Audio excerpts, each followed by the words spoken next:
চৰকাৰী কৰ্মচাৰীসকলৰ বাবে জনাব বিচাৰিছোঁ পুনৰ এটা গুৰুত্বপূৰ্ণ খবৰ।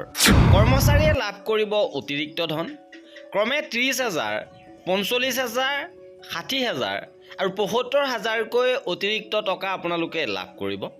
এবাৰ জনগণনা পদাধিকাৰীসকলৰ বাবে মানধন বা মাননিৰ পৰিমাণ নিৰ্ধাৰণ কৰা হৈছে। বিভিন্ন স্তৰৰ জনগণনা পদাধিকাৰীসকলৰ বাবে মাননিৰ পৰিমাণ নিম্নলিখিত।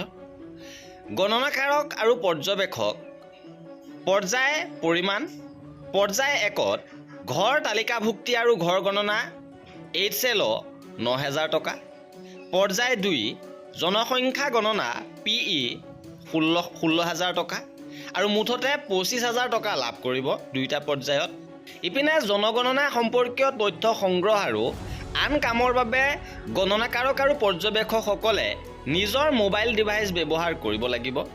ইয়াৰ উপৰি নিৰ্ধাৰিত গণনা ব্লক পৰিদৰ্শনৰ বাবে কোনো পৃথক TA DA আদি প্ৰদান কৰা নহ'ব।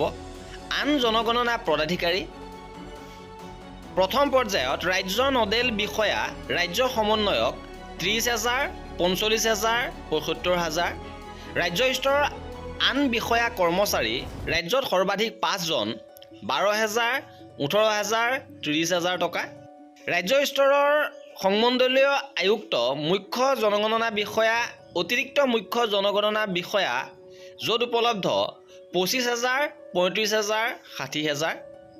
জিলা জনগণনা বিষয়া উপজিলা জনগণনা বিষয়া জিলা পৰিসংখ্যা বিষয়া আৰু জিলাৰ আন জনগণনা বিষয়া কৰ্মচাৰী প্ৰতিটো জিলাৰ পৰা সৰ্বাধিক 8জন 20,000, 25,000 আৰু 45,000কৈ লাভ কৰিব। উপখণ্ড বিষয়া চাৰ্জ বিষয়া অতিৰিক্ত চাৰ্জ বিষয়া 20,000, 25,000, 45,000কৈ লাভ কৰিব। চাৰ্জ কাৰ্যালয়ত জনগণনা লিপিক প্ৰতিটো চাৰ্জ কাৰ্যালয়ত এজনকৈ থাকিব 12,000, 18,000, 30,000কৈ লাভ কৰিব। জনগণনা কৰ্মীসকলৰ মানধন প্ৰতিটো পৰ্যায়ৰ কাম সফলভাৱে সম্পূৰ্ণ হোৱাৰ পিছত প্ৰদান কৰা হ'ব। চাৰ্জ বিষয়াই নিশ্চিত কৰিব যে তেওঁৰ চাৰ্জৰ অন্তৰ্গত গণনাকাৰক আৰু পৰ্যবেক্ষকসকলক মানধন প্ৰদান কৰা হৈছে নে নাই। ৰাজ্য নডেল বিষয়াই আন জনগণনা কৰ্মীসকলৰ মানধন প্ৰদান নিশ্চিত কৰিব। TA DA পৃথককৈ দিয়া নহ'ব আৰু নিজৰ মোবাইল ব্যৱহাৰ কৰিব লাগিব। আৰু এয়া আছিলে এইবাৰ অনুষ্ঠিত হ'ব লগা জনসংখ্যা গণনাৰ কৰ্মচাৰীসকল নিযুক্ত হ'ব লগা কৰ্মচাৰীসকলৰ মাননিৰ পৰিমাণ।